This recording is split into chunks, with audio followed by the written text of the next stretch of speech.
Bom dia, mais um domingo, mais um dia. Nós, graças a Deus, insistentemente nós estamos anunciando o Evangelho a você que nos dá o privilégio de acessar o canal. Você, meu irmão, minha irmã, querido, que vem presencial na igreja, isso é muito importante, oferecer as primícias ao Senhor, como nós sempre falamos. Quando você vem à igreja, você não pode voltar vazio, você não pode voltar decepcionado. Pode estar decepcionado consigo, mas não com o que ouviu. Se por acaso com o que ouviu lhe decepcionou, confira nas Escrituras, é um dever de todos nós. O dever nosso é de anunciar a verdade, o seu é de conferir a verdade e recepcionar no seu coração para o exercício bom e agradável da vontade de Deus. Amém. Hoje, nós vamos trazer para todos nós a figura de uma fiel testemunha do Senhor, Felipe. Sempre há uma confusão entre os Felipes da Bíblia. Tem 4. 2 não eram da responsabilidade do serviço do Senhor. Mas 2, um era o apóstolo Felipe, que nasceu em Betsaida, cidade de Pedro e seu irmão André, chamado do Senhor. Foi ele que foi um veículo para anunciar a palavra do Senhor logo no início. E o que nós vamos comentar hoje, Felipe, que foi um dos 7 diáconos escolhido pela igreja, depois que os apóstolos estavam sofrendo bastante dificuldade em anunciar o Evangelho e cuidar das coisas seculares, principalmente na causa das viúvas. Havia um probleminha entre os responsáveis pelas viúvas dos hebreus e dos gregos. As viúvas, o que parece, as viúvas hebreias, estavam tendo um certo de regalia em relação às irmãs gregas, às irmãs estrangeiras. E foi assim que havia um desprezo sobre as viúvas estrangeiras. Foi assim que os apóstolos resolveram escolher homens preparados, homens de boa reputação. Quem gosta de conferir, lá em Atos capítulo 6, a partir do verso 1, depois tem o discurso maravilhoso, a pregação histórica de Estevão, que foi um dos 7 escolhidos. Depois, isso tudo com o tempero da perseguição nos apóstolos e da igreja. Esquecer que a igreja tinha uma perseguição muito difícil, muito dura, mas isso não foi caso de deixar de anunciar o Evangelho. Nessa situação secular da igreja, precisava de uma resolução. Versículo 3 diz: escolhei, pois, irmãos, dentre vós 7 homens de boa reputação, cheios do Espírito Santo e de sabedoria, aos quais constituamos sobre este importante negócio.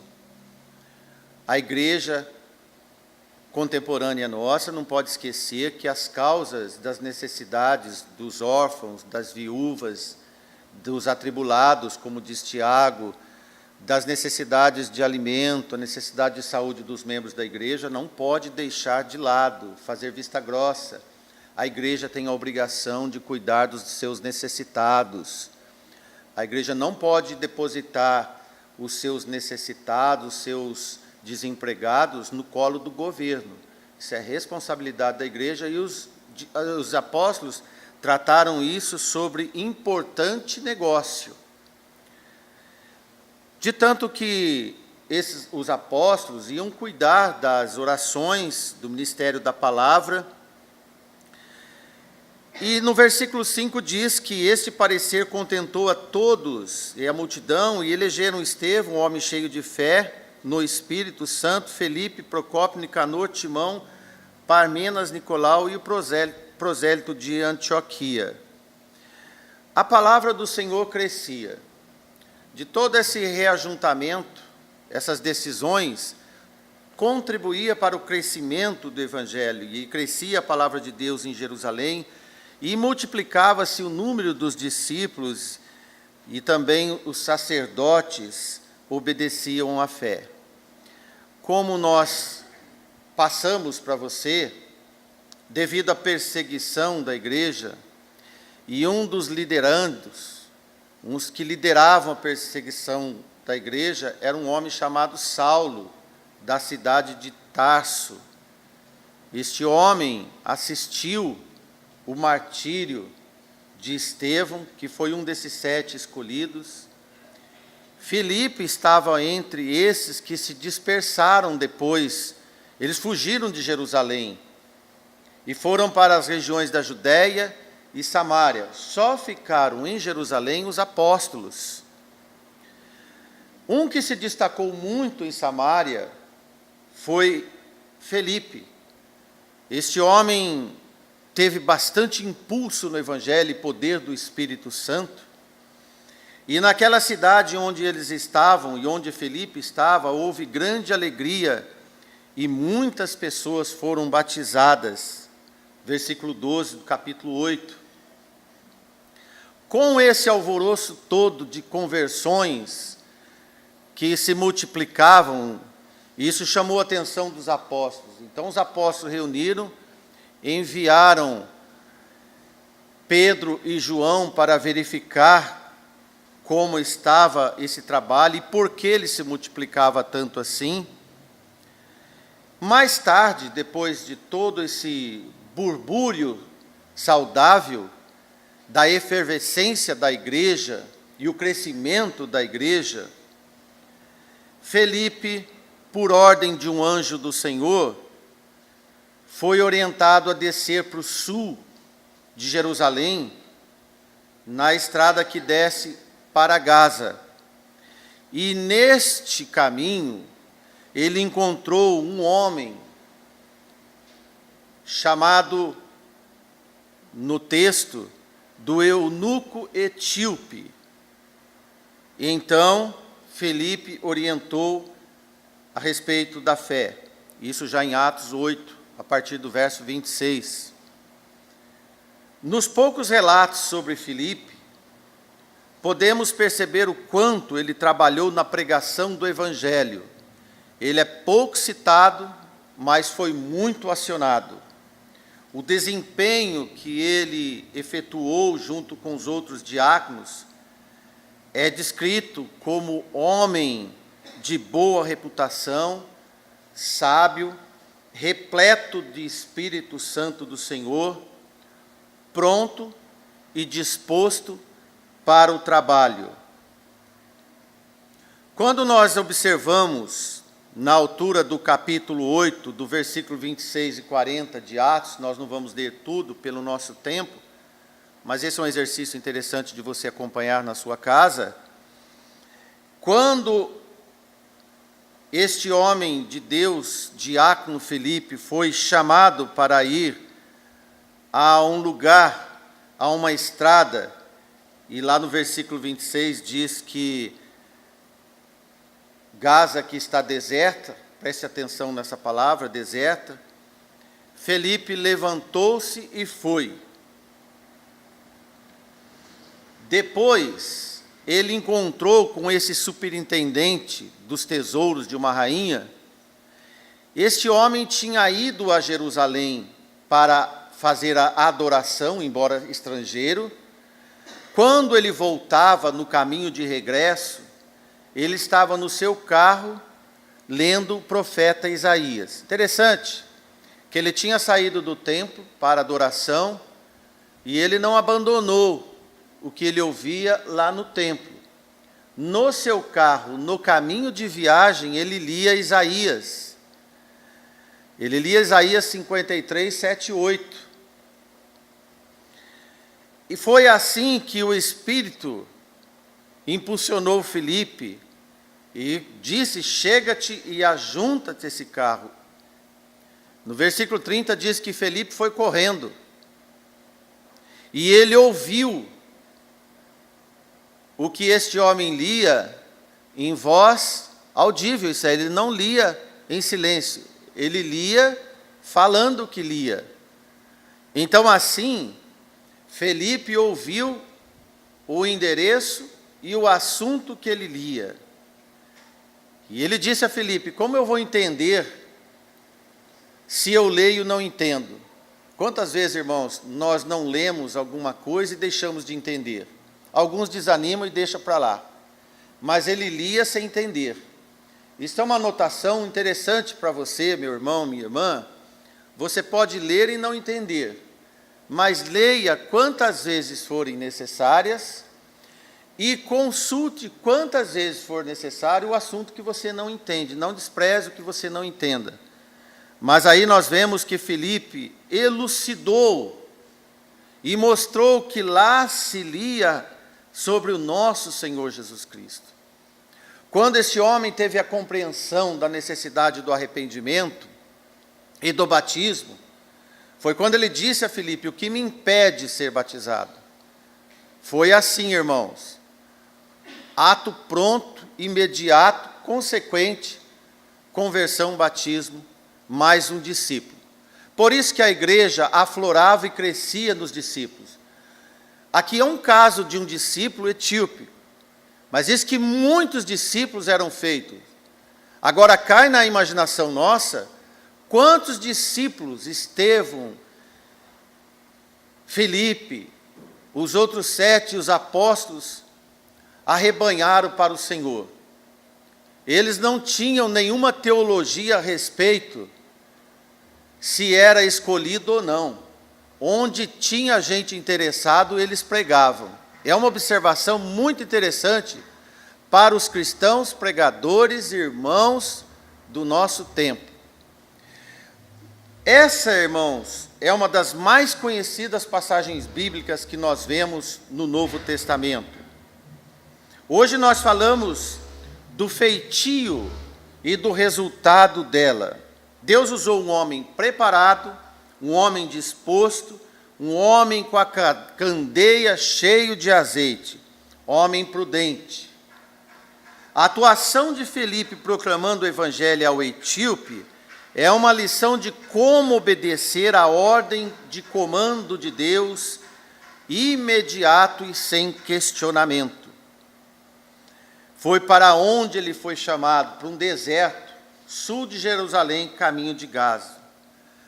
Quantos etíopes não devem ter passado no nosso caminho, no deserto diante de nós, e como nós nos comportamos diante dos etíopes, que por um acaso da vontade do Senhor já não passou nas nossas vistas, e como nós nos comportamos? Esta é uma pergunta para você e para mim. É bom lembrar que se Jonas não quis pregar para 120 mil homens de Nínive, e em Nínive deveriam ter mais de 500 mil almas, porque só contava os homens acima de 20 anos, se Jonas não quis pregar para esses estrangeiros babilônicos de Nínive, imagine pregar para um único estrangeiro num deserto. Então nós começamos a fazer uma mensuração entre a disponibilidade de Filipe e a recusa de Jonas. Em qual escala cada um de nós fica? Porque Filipe teve postura obediente, levantou-se e foi para o caminho do deserto, e correndo ouviu que este homem lia o profeta Isaías. Que lição para os acanhados, que não vão nem para Nínive, e nem para o deserto de ninguém. Como é que você se identifica? Com Jonas ou com Filipe? Quantos despertar ainda perduram nas igrejas? Nos dias de hoje, cada vez mais necessitamos de crentes obedientes, que sejam fiéis testemunhas chamados, e sendo assim, na porção bíblica, podemos afirmar que ouvir chamado não é cochicho nos ouvidos, é ouvir a voz de Deus, é ter compromisso com a obra, é a sumidade. Toda situação deve ser um chamado. Todo lugar, uma oportunidade. Hábito de chamada é de Deus. Amar os perdidos é o primeiro sinal de despertamento para pregar e anunciar o Evangelho. Se o antes Saulo e agora Paulo, quando chegou em Atenas, não resistiu ficar calado. Entre Gaza, deserto de Gaza, entre Nínive e Atenas, como você tem se comportado?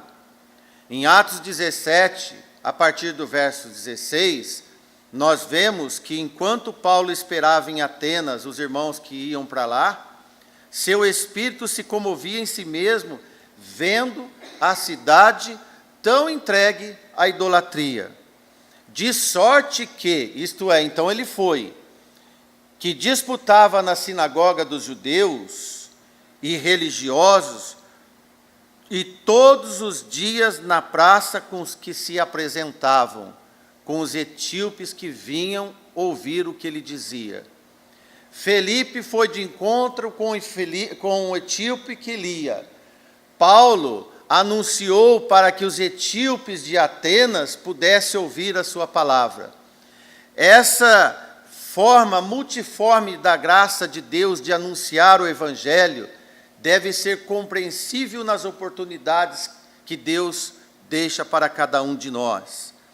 Aquele que é servo de Deus compromissado não resiste no silêncio. O coração pega fogo e a boca anuncia.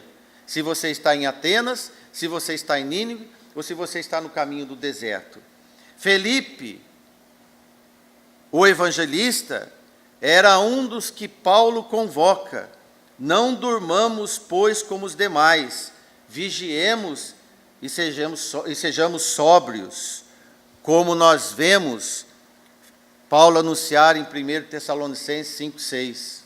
Algumas lições didáticas nós podemos colher deste assunto matutino. Algumas lições básicas de ser fiel testemunha do Senhor. Anunciar em qualquer circunstância, de uma forma sábia, de uma forma prudente.